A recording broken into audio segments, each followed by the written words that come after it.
नमस्कार भक्तों, राधा कृष्ण भक्ति में आपका स्वागत है।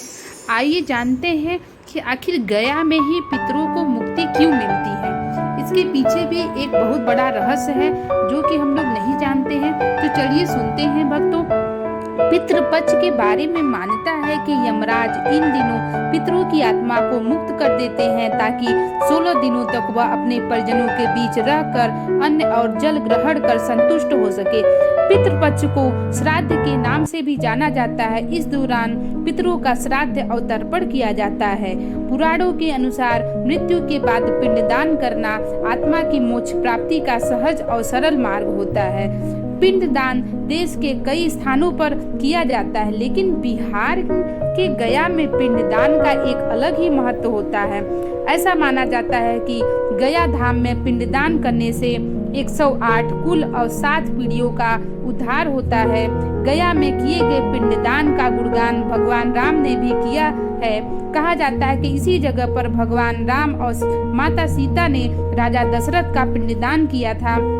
एक पुराणों के अनुसार यदि इस स्थान पर पिंडदान किया जाए तो पितरों को स्वर्ग मिलता है। स्वयं श्री हरि भगवान विष्णु यहाँ पितृ देवता के रूप में मौजूद है, इसलिए इसे पितृ तीर्थ भी कहा जाता है।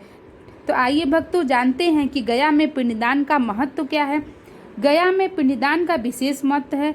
यहाँ हर साल लाखों की संख्या में लोग अपने पूर्वजों को पिंडदान करने आते हैं। मान्यता है कि यहाँ पिंडदान करने से मृत आत्मा को स्वर्ग की प्राप्ति होती है, साथ ही उसकी आत्मा को मोक्ष की प्राप्ति होती है। स्वयं भगवान विष्णु यहाँ पर जल के रूप में विराजमान है।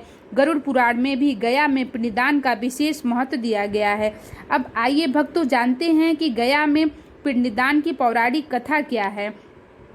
गरुड़ पुराण के आधार पर कांड में कहा गया के बारे में उल्लेख किया गया है। इसके अनुसार जब ब्रह्मा जी सृष्टि का रचना कर रहे थे, उसी समय असुर कुल में गया नाम के एक असुर की रचना हुई। उसने किसी असुर स्त्री की कोख से जन्म नहीं लिया था, इसलिए उसमें असुरों वाली कोई प्रवृत्ति नहीं थी। ऐसे में उसने सोचा कि यदि वह कोई बड़ा काम नहीं करेगा तो उसे अपने कुल में सम्मान नहीं मिलेगा। यह सोचकर वह भगवान विष्णु की कठोर तपस्या करने में लीन हो गया। कुछ समय पश्चात गयासुर की कठोर तपस्या से प्रसन्न होकर भगवान विष्णु ने उसे साक्षात दर्शन दिया और उसे वरदान मांगने को कहा।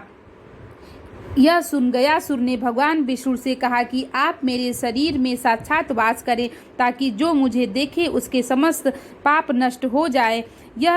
वह जीव पूर्ण आत्मा को तथा उसे स्वर्ग में स्थान मिले। श्री हरि ने उसे यह वर दे दिया। इसके बाद उसे जो भी देखता उसके समस्त कष्ट का निवारण हो जाता था और दुख दूर हो जाते थे। यह देख सारे देवतागण चिंतित हो गए, भगवान विष्णु की शरण में आए। भगवान विष्णु ने देवताओं को आश्वासन दिया कि उसका अंत जरूर होगा। यह सुन सभी देवता अपने धाम वापस लौट गए।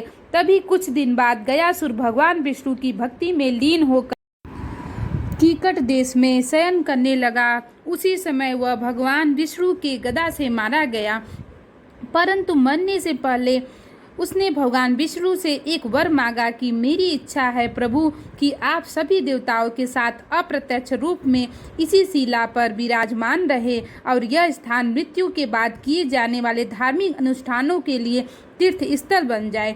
इसे सुन श्री हरि ने गयासुर को आशीर्वाद दिया कि यहाँ पितरों का श्राद्ध तर्पण आदि करने से मृत आत्माओं को पीड़ा से मुक्ति मिलेगी।